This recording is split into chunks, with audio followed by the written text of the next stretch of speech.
So there was a significant shortage of rice 10 or 12 years ago, okay? Because sanctions were put in place as the amount of fertilizer you could use or any number of other criteria, drainage, what you could do with that water, all sorts of criteria, but that had a significant impact on the amount of available rice.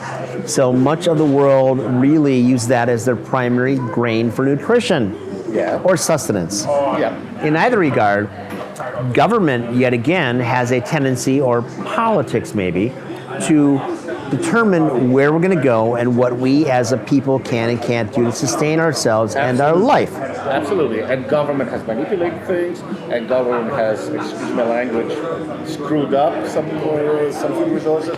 No doubt about it. But as a whole, as a globe, it's not happening. It's happening here, it's happening there, but as a globe, but it's different, Evan, it's different. No. So we're America's dairy land, right? So we excel, or had excelled at having phenomenal dairy products here. So in cheeses or whatever else. But many of those cheeses have gone the same way of just food styles around the world. We are homogenized in many ways. That we have a product that is very palatable for some things. And there's slight differentiations and different things, but it's nowhere near what it was 50 or 100 or 150 years ago. Correct. But more people are fed.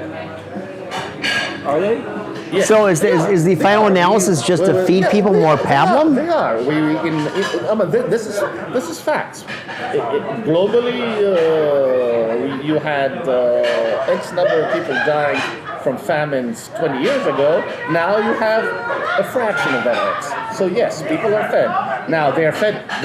Arguably they're fed shit. They're fed tasteless shit.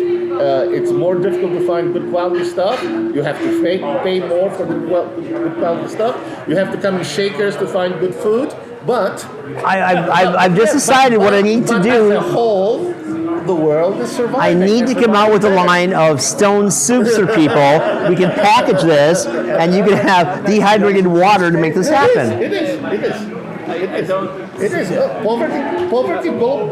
Globally, poverty has gone tremendously down.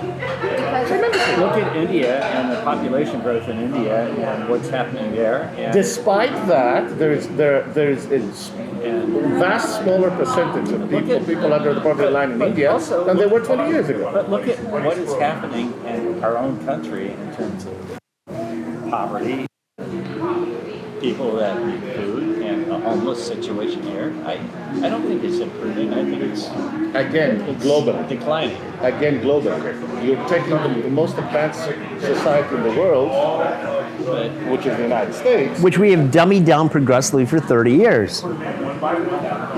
So we don't make other cultures and people feel badly about their societies. Again, you're globalizing a local issue. Poverty is a local issue? Poverty is concentrated in certain areas of the world, yes. A lot of areas.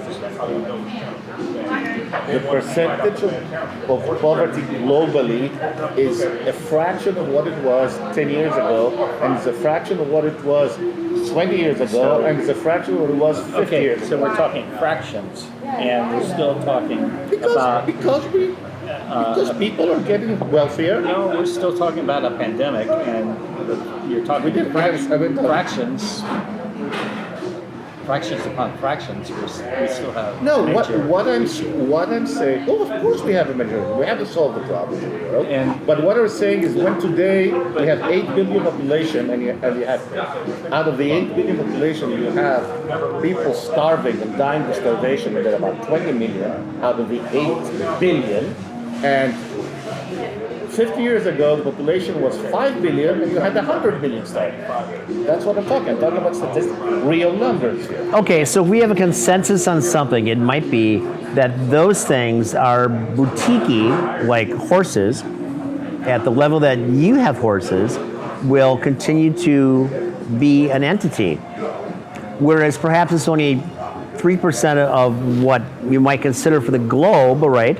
So as the economy stutters and as people can't get food, can't get energy to heat their house or something else, and people will die off, there will always be a market for those people who want Champagne, and those people who want to own and to run horses. And this is the economic trend in everything. The economic trend is everything, is the lowering of the standards. And so there are two things. You feed people. Do you have enough to feed people? Yes. Do you have enough to feed more people? Yes. Do you have quality products? Less. So what you're having now is the average standard goes down, more people are fed, but the luxury goods become more and more and more rare. And yes, that is the trend. So 50 years from now, it'll be impossible for us to drink Moët Chandon here. Well, we'll be dead, frankly, but What I like about yourself. What I like about you, you are the eternal optimist. Yes, I am. I prefaced it my is a great trait. I'm probably more on the pessimistic side of life. so those societies that can afford to have the F-35s, the B-1s, the B-2s, F-18s, whatever the case might be, they will dominate those other culture societies that can't afford to have that. Listen, I flew a lot of strikes and F-18s, and I know warfare, and it's ugly. So. War is ugly. Audie Murphy. There's something we all can agree about.